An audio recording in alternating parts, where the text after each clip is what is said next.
Hi, this is Colleen with Chats with Colleen. I'm so glad that you're joining us today on our podcast. Remember, our podcast is streamed bi-weekly. So that means every other week. And we're also looking for guests. Anybody who wants to join us is welcome. We can do the recordings via Zoom or live in person in our office in Lake Mary.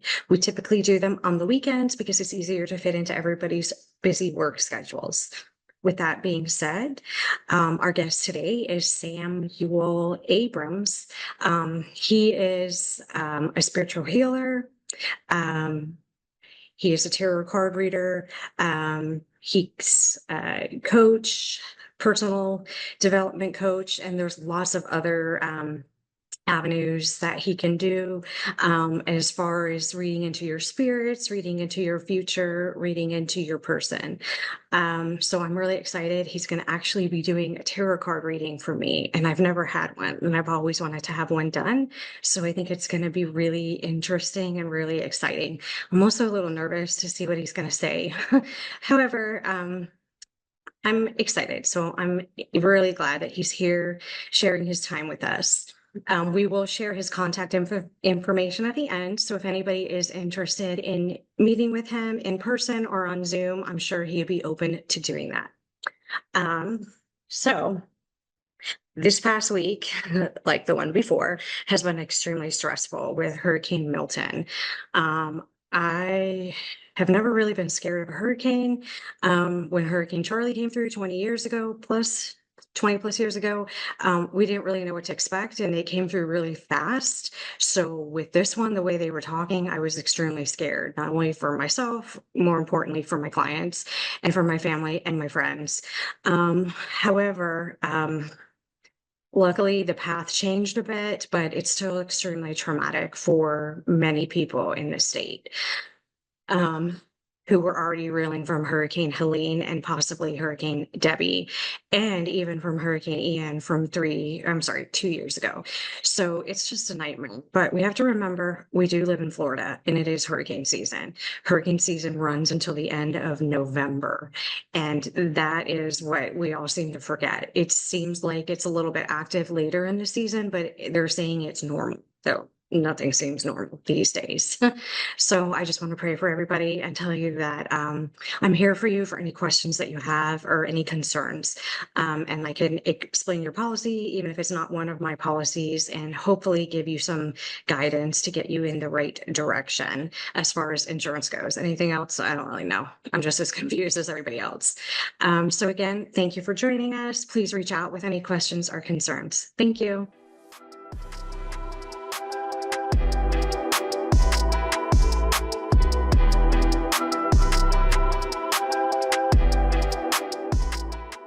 Okay, so Mr. Samuel Abrams, I'm so excited that you're joining me today on my podcast, Chats with Colleen. And you have a really interesting, extensive background. So I want to kind of dive into a little bit of it here. And so we can all learn more about you and your past and your present. So, how did you first get into land use and zoning consultations? Oh, okay. I've been involved in city planning or interested in it actually since high school. Uh, Wow. yeah, my dad was a model maker and worked with city planners and architects. And I was also interested in the effects of technology on how people lived.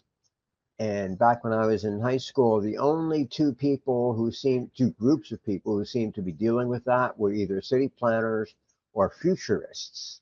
And back in those days, not many people were making money as futurists. So I decided to dive into city planning, and I've enjoyed it ever since. Does that actually mean, city planning? Can you explain it? Sure, it covers a range of activities. You've got both current and long range planning. Current planning has to deal with zoning and variances and building plans and what's going on right now, and any changes that might need to be made or adjustments to regulations because the individual sites may have some oddities to them, or the area may have changed a bit. so that there may be changes and adjustments that need to be made. Uh, Wow. yeah. Long range planning is where you talk about master plans and planned unit developments and creating the zoning. Um, but also looking at things like how many schools do you need, how many police, how much sewer, how wide the roads should be, and just how things should be laid out generally. And I've Did done that, both. you've done both. And did this help you get into real estate? Yes, it did. Well, also, I took courses in city planning, and one of them involved looking at housing values and rent values. Um, but also, as a planner, you do look at the values of surrounding neighborhoods and areas. So this gave me a background, especially that was very good for commercial real estate appraisal. Wow. And did you only do this in the Orlando area or did you do this in other areas? Mostly, I worked down around City of Hollywood. Oh, in South And Florida then. In the, Hmm. yes, so Hollywood and the Fort Lauderdale area Oh, before wow. I moved up to Orlando. Gosh. And what inspired you, so this is a side note, what inspired you to get into tarot readings and spiritual sides? Okay, that goes back even further. Um, Back when I was like 7 or 8 years old, I started to have dreams of the future that would come true. Oh, I would also pick up on the emotions of other people. For me, headaches were contagious. I would go into a room full of people, and there were 3 or 4 people who had headaches. I would get them, and they would lose them. And I had to learn how to shield and work with psychic abilities, kind of out of self-defense. hmm. Yeah, I could see how that could be like overwhelming if you walk in and start picking up, I don't know, people's energies, feelings, and I guess pain if you're picking up their headaches. That would be Yeah, like scary to some. Wow. Were you able to, well, now this is interesting. Since you're able to have that ability and that gift, did that help you with your career in land and city planning? not really, no. Oh, Among other things, I've trained myself so that I only tend to pick up things when I'm actually using the cards. But also, a lot of what I pick up is kind of filtered subconsciously rather than through my conscious awareness. Um, but also, I feel in many ways that unless someone is actually asking to be read, that's kind of rude to do it. okay. I can see that. So you can separate it like carpet, I forget that word. Yeah, yes, Yeah, like you can separate it. compartmentalize, That's yes, yeah, compartmentalize, compartmentalize. That's yes. there it is. In your head. Yeah, you can separate it out so it Yeah, doesn't most of the time. interfere. Hmm. Yeah, and that's a part of generally of learning to control your abilities and learning to work with them properly. Um, and I think that's a big problem these days because I go online and people are saying like, I'm in this toxic situation and I'm getting all these negative energies and I don't know what to do. Yeah, it's overwhelming, I could see, because they don't understand what it is. It's somebody or something telling you something. Yeah. Hmm. Wow. So, how do you balance you kind of explained it, but how do you balance both of your careers, I guess, land development, city planning, and with your psychic abilities? How do you balance that together? Well, these days it's just I I I would say that the psychic abilities are actually of more importance to me right now. Um, the willingness to be able to help people that way. But both professions are helping people in one way or Right. another. So Absolutely. that gives a balance. Beyond that, it's just a matter of what clients I happen to find, what I'm busy with at the moment. Um, but also, I'm thinking in terms of the city planning and the solar energy work that I'm also involved in will help to subsidize the psychic work that I do.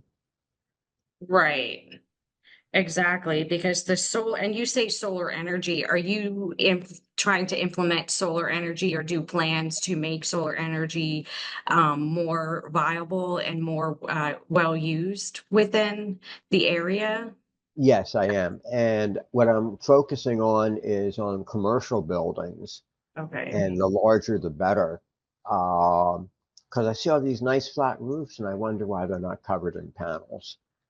Yeah, it seems like a no-brainer in that case. But I think people, um, there's a lot of mixed conceptions and mixed emotions, I guess, about solar energy and the panels and the longevity of the panels themselves, and then the batteries, etc. But I know it's all evolving, just like anything else with technology. The longer it goes, the more they learn about, the better it should get. Yeah, but I think that there are a lot of misconceptions and a lot of misinformation, and a lot of people out there are also just too busy with other things to work at it, especially the building owners. Um, and they just haven't taken the time to realize the enormous tax advantages and monetary advantages of having solar for commercial buildings. Right. But I they think really it would are. be huge. I think it would be huge, especially for commercial buildings. Like you said, huge commercial buildings with large flat roofs. I can't even begin to imagine how much their electric bill is. Yeah, well, it goes beyond that in that the solar energy, the government has set depreciation for solar panels at you can depreciate 85% of the value in only 4 years.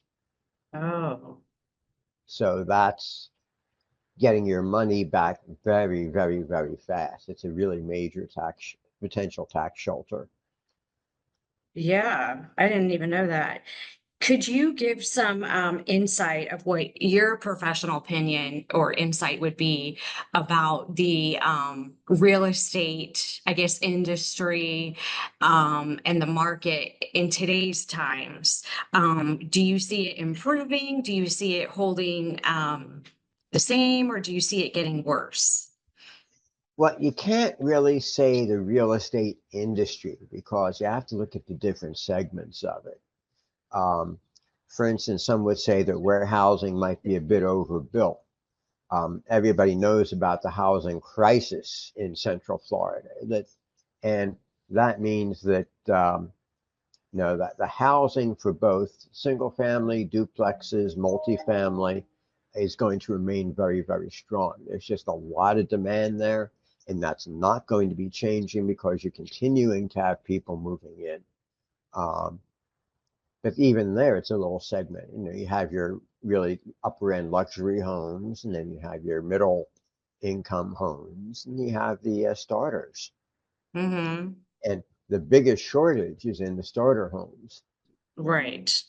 I But agree. the yeah, but that's not what the builders are building. They're building the larger homes because they're more profitable. Right. And what I see them building now is like luxury townhomes, because they can build them up instead of out, and they can fit more of them in there, in the Orlando area. It's just in weird, random places. That's what I see. Like you said, multi-family, that's where it's headed, I think. Zero to little land for people Yeah. because there's so much less Well, I know. space. Yeah, there's some people who are specializing in what they call infill development. Patching in those holes that are still empty. Um, but they're still around if you know what to look for. Um, and but also there's the idea of redeveloping certain areas where a home might be run down uh, or just extremely small, where they might want to combine a couple of lots and tear down what's there and build to something larger. Um, so there's all kinds of options and ways to go. I know also another thing, Orange County is encouraging the use of adjunct dwelling units like mother-in-law quarters. Yes. Yeah, they recently came out with a program where they're actually pre-approving plans, where if you use one of their plans, it's much easier and faster to get it done. To build like an in-law suite or a detached structure on your property. Yeah, yeah. Ooh. And they're encouraging that in order to, that's one way to deal with the housing crisis. And I Yeah. personally, I think it's a very good idea. I do too, but I wonder how that would affect, because I have a large property. So my house is on a pretty good sized lot, and I have areas to build in-law suites, ADUs, but I live in an HOA. I wonder how that's going to interject because the county's going to, like you said, start encouraging people to do that. But some of these HOAs aren't going to want people to do that. I wonder if they're going to have to uh, change some of their bylaws, within their communities and start letting people do this. It might be needed. The state might also take action to override some of those laws. I know they've done so with certain other topics. Um, they're also looking at, oh, I lost my chain of thought. I'm sorry. But that's okay. But I'm sure it'll come back. Oh, yeah. Um, But yeah, no, the HOAs can be very difficult to deal with. But I think a lot of it is just a matter of educating the members of the HOA as to some of the advantages of doing this, and that the fact that the property values are not going to go down, because that's really what the HOAs are most concerned with, right. that the value is going to go down. They don't want And it to run down the neighborhood, or I guess, exactly, exactly. but And my experience has been that the exact opposite has happened. That if anything, it increases the value because you have that rent now. You don't have that rental income coming in, or if it's not your mother-in-law, if it's somebody who's actually paying rent, um, and if it's a long-term rental, also that addresses the housing issues much better than say an Airbnb does. right, exactly. Airbnb is, you know, not the same. And there's a lot of those. And I think that is something that the communities were trying to crack down on too. The Absolutely. Airbnb. So you provide consulting work, right? So you work independently doing these consultations for companies and people. Yes, that's correct. That's great. So And if somebody, could you help like a regular homeowner, like somebody like myself who had an issue, or is it yes, slowly, okay, something like that? So maybe you could help me with my HOA or help in turn with the whole community, because I'm sure there's other people who have either adult children who, like you said, the first time home buyers can't buy a home, but they could buy a property on yours or affordable housing because you could create housing for additional long-term tenants to rent on your property. yeah. Um, it could create income for the homeowner, but also make a winning situation for a tenant who needs an affordable, nice place to live. Yeah. Um, They I feel even like have, that's yeah, there's one thing I saw called House in a Box. And this thing comes in, they bring it on site, they drop it down, and it unfolds into about a 1,000 square foot building. And it's complete. what Everything's there, and it's quite an amazing concept. Um, but it's smaller than your standard homes, and like some of the zoning regulations require minimum square footages. Um, so no, that's something that would have to be addressed. But I think in a lot of cases, the zoning regulations, I mean, you have the not in my backyard syndrome, and you have the problem with no, the idea that this is going to cause property values to decrease. right. And I think it's largely just a matter of educating people. Right. I think that's a lot of it. A lot of people just aren't educated enough. And then it's trying to get them to listen.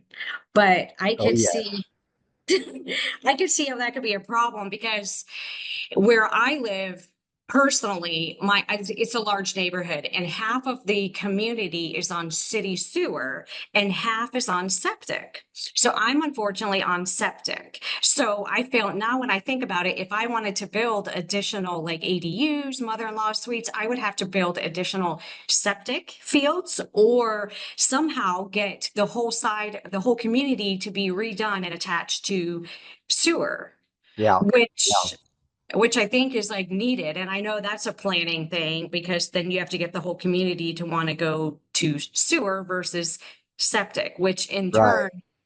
in turn, it would benefit you and probably raise the property values and then help you be able to build additional structures within the community.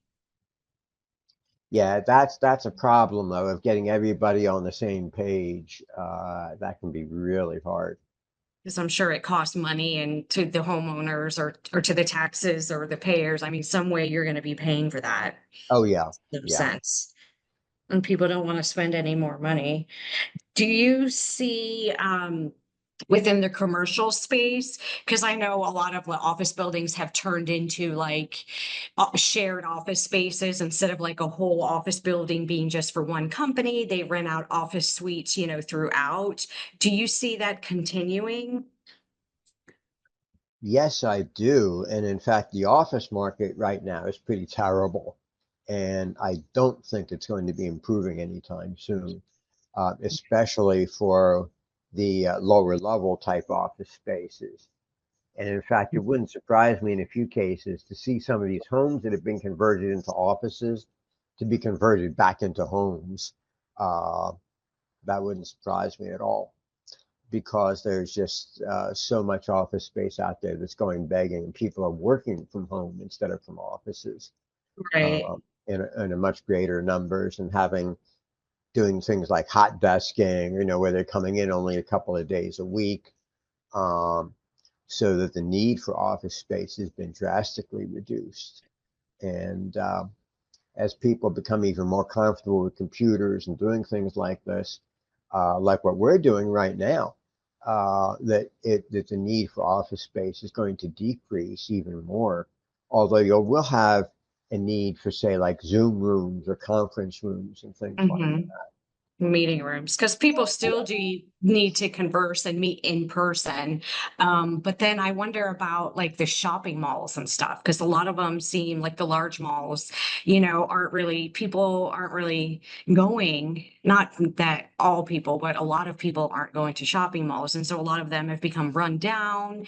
Um, Somebody mentioned to me on a past podcast that those malls could be turned into like ALFs, senior living centers where they could all, have together, have a place to exercise, have doctors, have like the cafeterias. And I'm like, oh, wow, that's a great idea, especially in Florida with the, aging population and the need for affordable housing.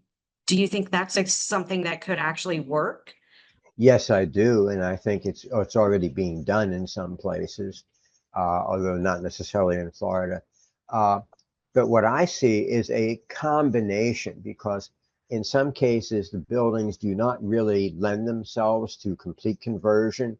For instance, say if you have an office building, it does not have separate plumbing all over the place. You might have just a few major bathrooms. Right. And the same is true for lighting. So, so you might have a central core that remains office space, but some of the areas are surrounding that core could be converted into residential. And then you could even have make a special discount for the people who are using the office space to live in those residences, which would reduce transportation costs and not a few other items.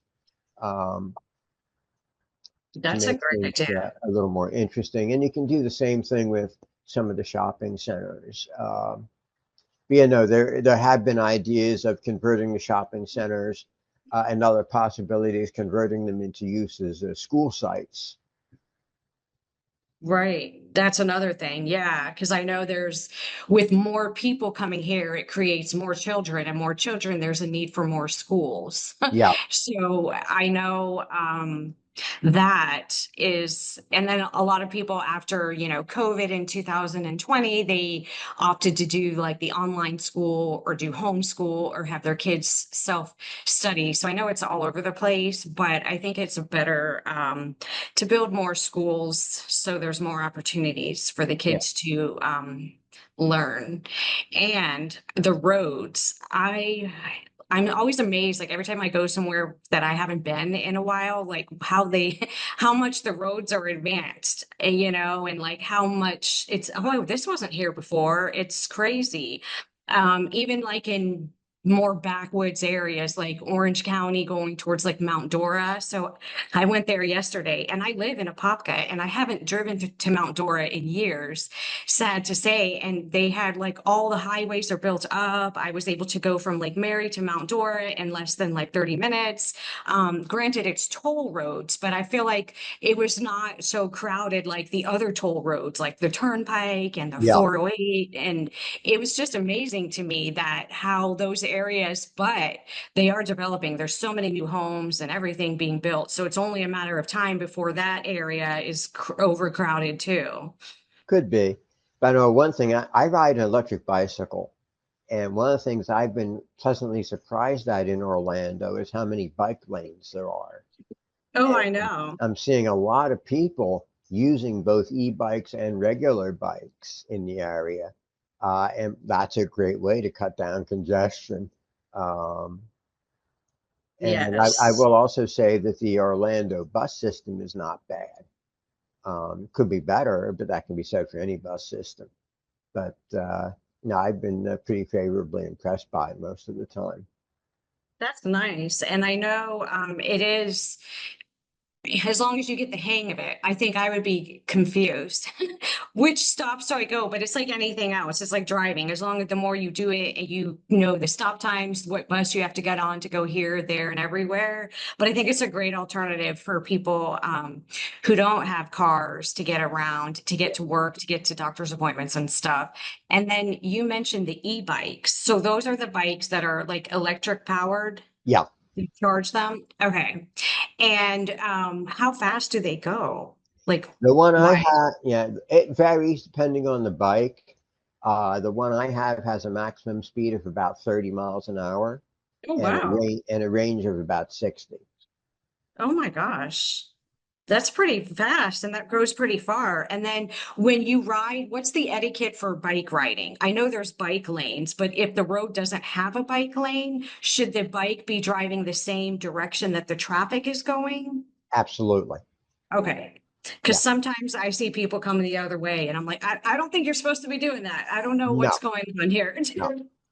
Okay. Also, they people also say, well, why don't you ride on the sidewalk? And that's a really bad idea for a lot of reasons. But also, if you're going 20 miles an hour or more faster, faster than 20, you're not allowed to be on the sidewalk. You're supposed to be in the street. Um, but the etiquette is you get over as far to the right as you can.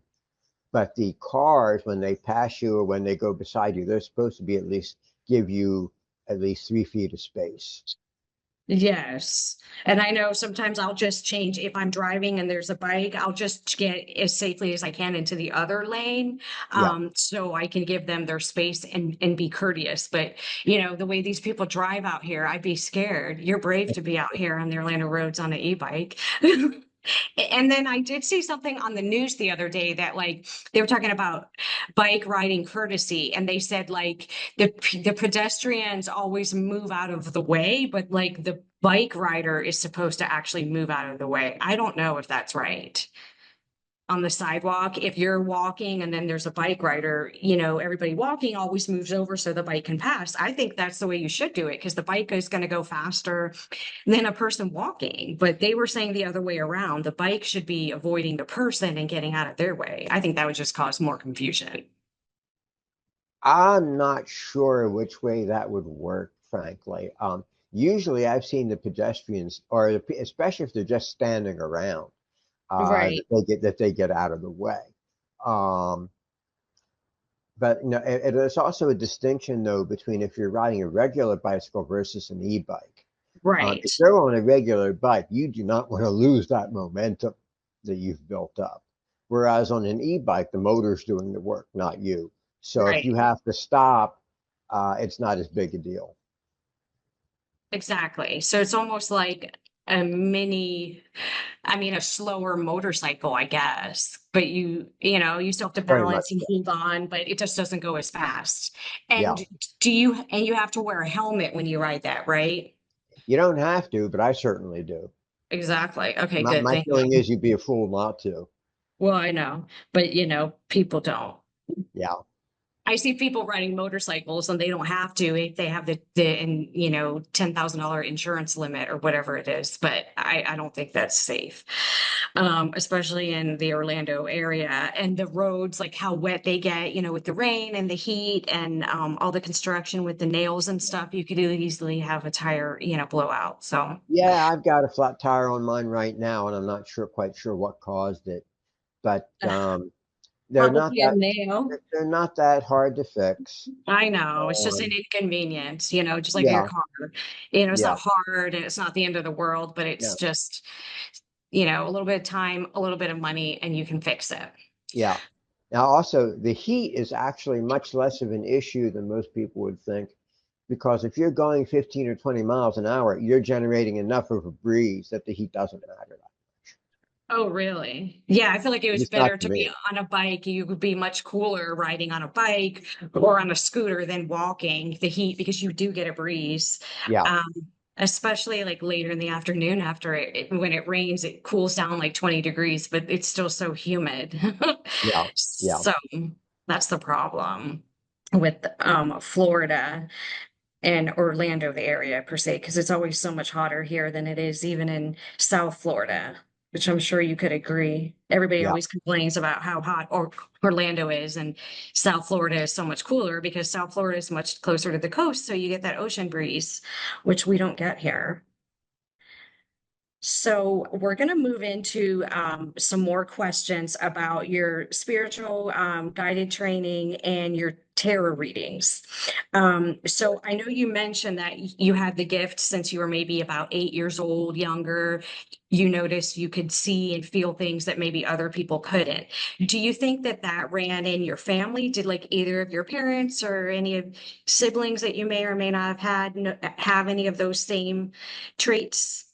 Yeah, it was a standing joke in the family that everybody would be picking up the phone before it rang and knowing who was on the other end, especially if they were another family member. Oh, wow. That's nice. And is it just your immediate family or was it like your extended family, like grandparents, great grandparents, things like that? Mostly just the immediate family. Oh, wow. But I also noticed on occasion that my dad was definitely telepathic with my mom. Oh, that could Yeah, be good and bad. That could be a good and bad thing, right? yeah, it could be. So, when you say that you do, like, do you teach people how to do this, or you just teach people maybe how to deal with their, readings or such Yeah, after they speak with you? yeah. No, I do both. It's actually doing readings and learning how to do them is not difficult. Anybody can learn how to do it. And this is something Really? that people don't understand is that everyone has psychic abilities. Um, the problem is that the society has suppressed them to a large extent. And also that as children, we tend to pick up more on the negative and we find it frightening or disturbing. And we have no backup from parents or people to explain what's going on. So what you do as a child is say, well, I don't like this, and I'm not going to listen to it. That makes sense. But if you Uh, start asking around, you'll find almost everybody has had deja vu, of experiencing other places, or just some kind of psychic experience, or like an imaginary friend when they were a child. It turned out they wasn't quite so imaginary as they thought. It was actually the spirit guide or some other spiritual entity hanging out around them. Because again, everybody has spirit guides. It's just a matter of learning to access them, and it's not hard. Interesting. And when you can teach people how to read the tarot cards, Oh yes, I'd like tarot to learn card, that. or yeah, Mm-hmm. or I also use what's called a pendulum, which I can show you right here, and it's about the simplest thing imaginable, except when it gets tangled up like mine is right at the moment. Oh, come on. Oh, I see what's happening. Okay. Okay. Let's see. There it is. There it go. Okay. All it is basically a weight on a chain or string, and it's very good for answering any kind of yes, no questions. Um, More educated users can use it to answer questions in terms of percentages. If you just visualize a 0 to 100 semicircle, and then the motion of the pendulum will indicate what's what. And I use that in conjunction with the tarot cards. I haven't seen many people do this, but it's a technique that I developed that gives me a lot more specificity in my readings. Wow. Where And it's when you like the teach the, tarot, yeah, like I'm sorry, like the tarot may show, say, a woman. I can then ask the pendulum, well, is it a wife? Is it a daughter? Who is this? okay, With a series of quick yes, no questions. so you can get more precise with Yes, that. And when you teach the classes, are they like in person and they are group, or is it individual, like a one-on-one situation? I can do it either way. Wow. I think for teaching, especially for the tarot, I prefer to do it in a group setting, Right. simply because it's less expensive for the individuals. Um, and I really hate repeating myself over and over again. And how many classes do they need to take to learn it? That depends on the individual, but I would say about 10 classes Okay. would do it. It also depends, though, on how much reading they're willing to put in ahead of time, in terms of looking at the books and learning the interpretations. Um, and there are, in fact, some very good books out there. And there's one also that's really good on how to actually do a reading, as compared to just simply looking at the cards. So I've seen people online, on the social media feeds, and they're reading tarot or they're doing readings, and sometimes they'll call it a general reading. So it's just a reading which could be for pretty much anybody watching, but it may not concern you. So they'll say, if this doesn't concern you, just ignore it. But they'll do, their own readings per se And to, I so I really always frown on wonder. that. Yeah, Yeah, no, I frown on that. When I do a reading for someone, it's a reading for them. I don't do general readings just for a large group. And if someone says like something like, "Oh yes, you're going to have prosperity, and you have to put in this number 888 or something like that," yeah. to me, that's a scam. Yeah, when they say 888, I'm like, okay, I mean, where are you seeing that? I'm not seeing it, If Well, I saw th- three eights in a row, I'd probably freak out. I don't know. there are a lot of numerological things about that. And there are all kinds of signs and symbols just in the environment if you become aware of them. Right.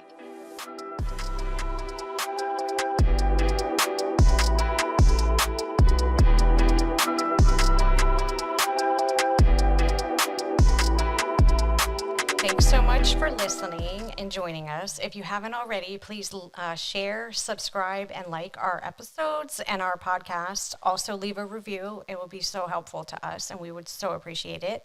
Also, if you want to join us at any time, we're open to any guests joining us in person and on Zoom. We post and record episodes bi-weekly, so that's twice a month. Um, Also, they're posted on our socials, which is Facebook, Secured Insurance Group, Instagram, Colleen Insurance Lady. This podcast was hosted by myself, Miss Colleen Pacheco, and recorded and produced and edited by Sean Spazzato. Our podcast cover art was designed and created by Norma Pacheco, and our intro and outro music is created by Lounge Bar by Geronic. Goodbye.